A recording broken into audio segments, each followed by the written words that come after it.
राम राम शेतकरी मित्रांनो, कसे आहेत सर्वजण? मजेत आहेत ना? मजेत राहायलाच पाहिजे. तर मी महेश लांबाडे आपल्या सर्वांचे स्वागत करतो किसान बंधू या फार्ममध्ये. तर शेतकरी मित्रांनो, आज आपण चर्चा करणार आहोत, जर आपल्याला रेशीम शेड बांधणी करायची असेल तर पूर्वतयारी काय करायला पाहिजे, तर याविषयी आपण या व्हिडिओमध्ये संपूर्ण माहिती बघणार आहोत.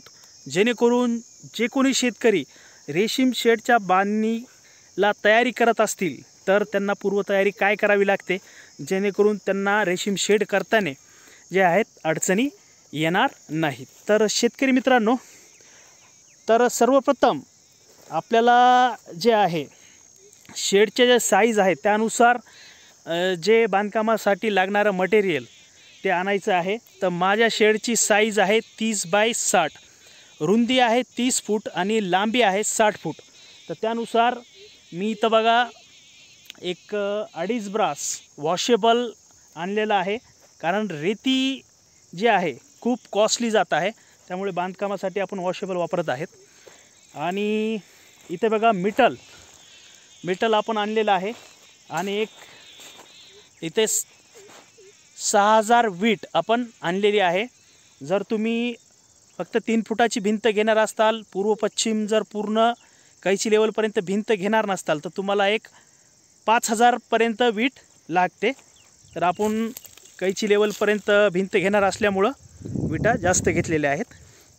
आणि इथे तुम्ही बघू शकता माझ्या पाठीमागे जिथं आपल्याला शेड करायचं आहे तिथं मी काय केलेलं आहे, हे असा मुरूम आणून टाकलेला आहे व JCBच्या साहाय्याने याला लेवलिंग केलेले आहे. आता असं आपलं 30 फूट आहे, तर 28 फूटमध्ये मी काय केलं, हे मुरूम व्यवस्थित JCBच्या साहाय्याने पूर्णतः पांगून घेतलेला आहे, जेणेकरून याच्यामध्ये आपल्याला काम करताना काय अडचणी येणार नाहीत.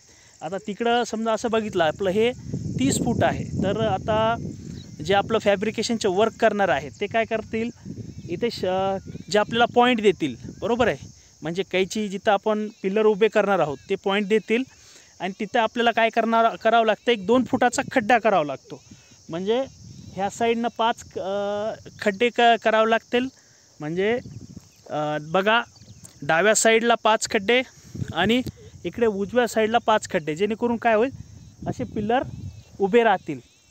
आणि ते खड्ड्याची जी साईज आहे बघा, खड्ड्याची जी साईज राहील ती 2 बाय 2, म्हणजे रुंदी त्याची जी राहील 2 फूट, आणि त्याची खोली जर बघितलं तर खोली पण त्याची राहील 2 फूट. जास्त खोल करण्याची गरज नाही मित्रांनो, कारण काय आपण ते पोल उभे केल्यानंतर त्यावरती काय करतो, समजा आपण त्याला सेंटरमध्ये साईडनं माल टाकतो आणि त्याला पूर्ण भरून घेतो, आणि त्याच्यानंतर काय करतो शेतकरी मित्रांनो, आपण त्यावरती तंडी घेत असतो. तंडी घेतल्यानंतर म्हणजे आपली 30 बाय 60ची जे काय आहे तंडी होते, तर तंडीचा बी सपोर्ट चांगला जे आपल्या पोलला मिळतो. त्यानंतर आपण 3 फुटाची त्यावरती सर्व म्हणजे फ्रंटला आणि सर्व चारी कोण्यामध्ये त्याच्यात भिंत घेत असतो, बरोबर आहे. तर ह्या भिंतीचा पण त्याला चांगला सपोर्ट मिळत असतो. तर शेतकरी मित्रांनो, तुम्ही जर नवीन शेड करणार असाल तर तुम्हाला पूर्वतयारी म्हणजे जे आहे त्याचं जे तुम्ही बांधकाम करणार आहात, तर तो जो काम करणारा मिस्त्री असतो त्याला काय तुम्हाला एक गुत्त्यामध्ये जर ठरवलं तुम्ही तर हिसाबशीर ते होऊन जातं.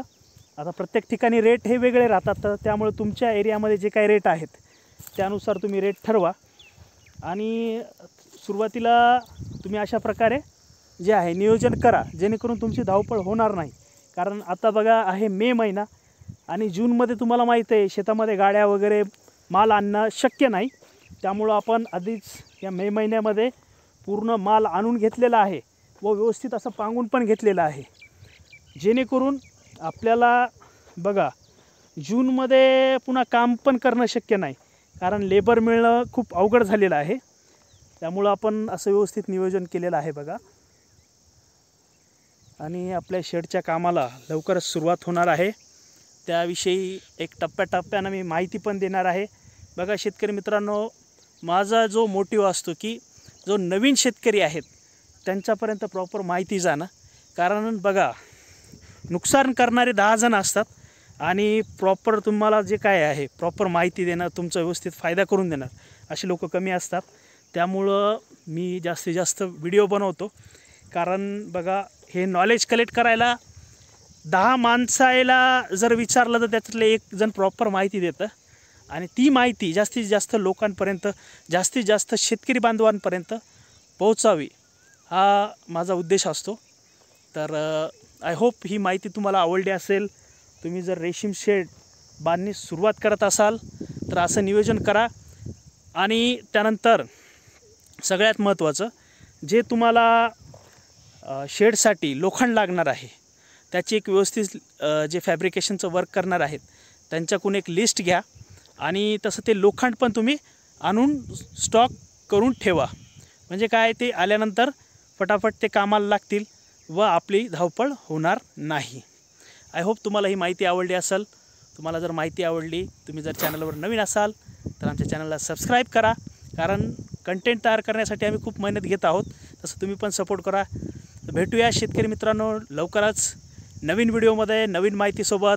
तोपर्यंत जय हिंद, जय जवान, जय किसान.